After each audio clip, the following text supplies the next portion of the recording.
The foundations of faith. Before man can think in the certain way which will cause his diseases to be healed, he must believe in certain truths, which are here stated. All things are made from one living substance, which, in its original state, permeates, penetrates, and fills the interspaces of the universe.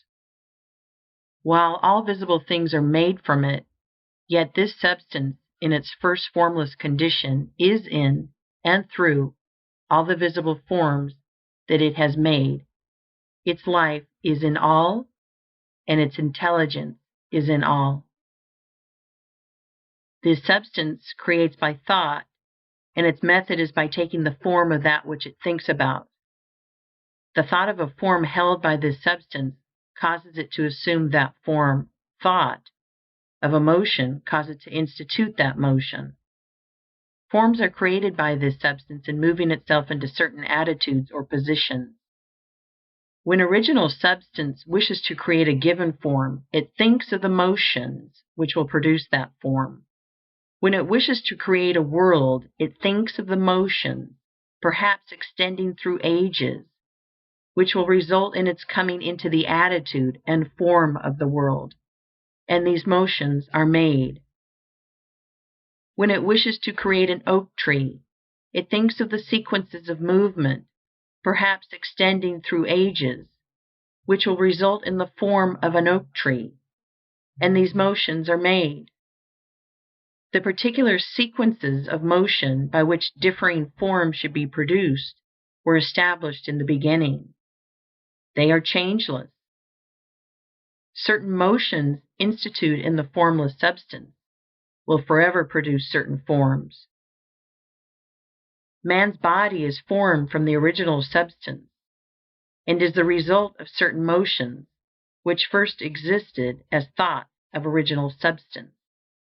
The motions which produce, renew, and repair the body of man are called functions, and these functions are of two classes: voluntary and involuntary. The involuntary functions are under the control of the principle of health in man, and are performed in a perfectly healthy manner so long as man thinks in a certain way. The voluntary functions of life are eating, drinking, breathing, and sleeping. These, entirely or in part, are under the direction of man's conscious mind, and he can perform them in a perfectly healthy way if he will. If he does not perform them in a healthy way, he cannot long be well. So we see that if man thinks in a certain way, and eats, drinks, breathes, and sleeps in a corresponding way, he will be well.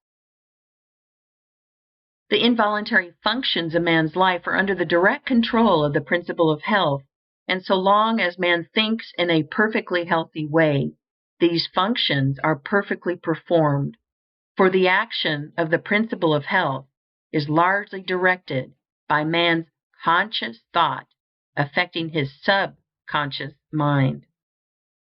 Man is a thinking center, capable of originating thought. And as he does not know everything, he makes mistakes and thinks error.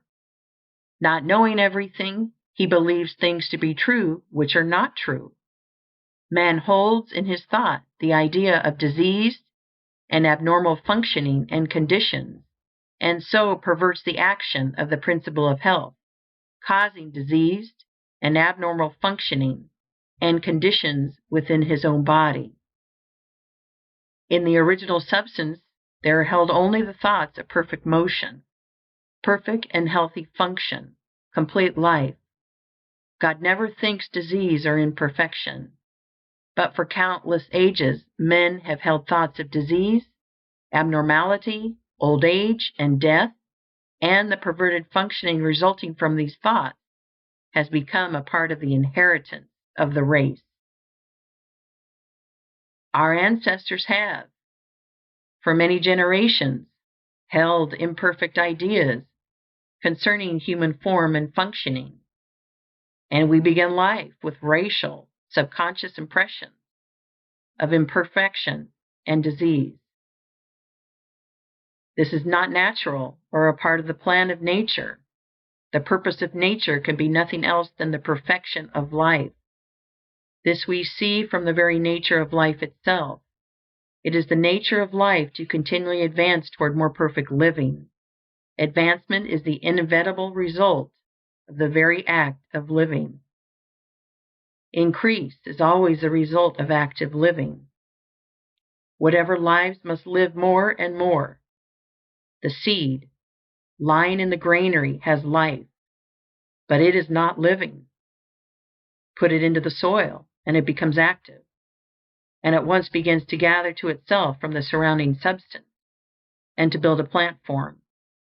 It will so cause increase that a seed head will be produced containing 30, 60, or 100 seeds, each having as much life as the first. Life by living increases. Life cannot live without increasing, and the fundamental impulse of life is to live. It is in response to this fundamental impulse that original substance works and creates. God must live, and He cannot live except as He creates and increases. In multiplying forms, He is moving on to live more. The universe is a great advancing life, and the purpose of nature is the advancement of life toward perfection, toward perfect functioning. The purpose of nature is perfect health. The purpose of nature, so far as man is concerned, is that he should be continuously advancing into more life and progressing toward perfect life, and that he should live the most complete life possible in his present sphere of action. This must be so, because that which lives in man is seeking more life. Give a little child a pencil and paper, and he begins to draw crude figures. That which lives in him is trying to express itself in art. Give him a set of blocks, and he will try to build something. That which lives in him is seeking expression in architecture. Seat him at a piano, and he will try to draw harmony from the keys. That which lives in him is trying to express itself in music. That which lives in man is always seeking to live more. And since man lives most when he is well, the principle of nature in him can seek only health.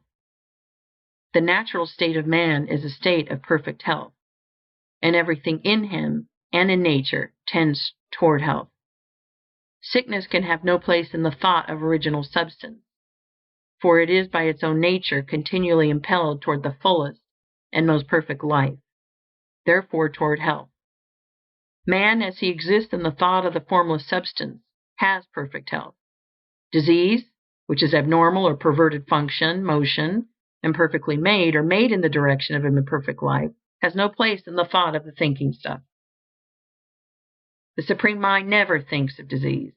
Disease was not created or ordained by God or sent forth from Him. It is wholly a product of separate consciousness, of the individual thought of man.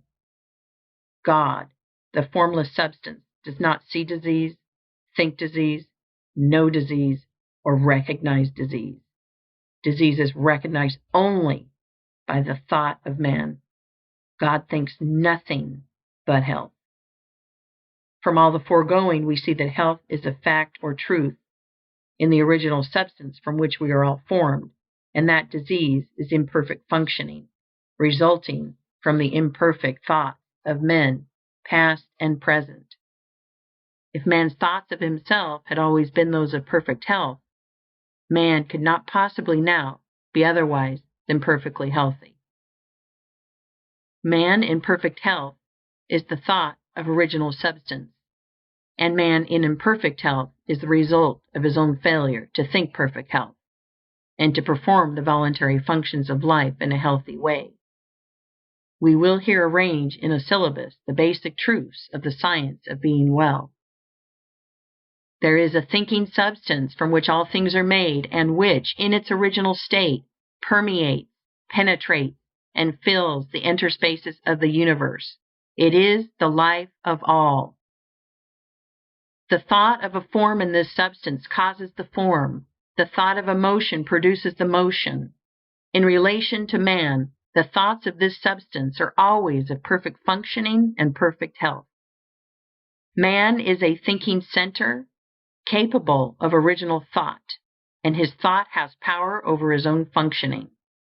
By thinking imperfect thoughts, he has caused imperfect and perverted functioning, and by performing the voluntary functions of life in a perverted manner, he is assisted in causing disease.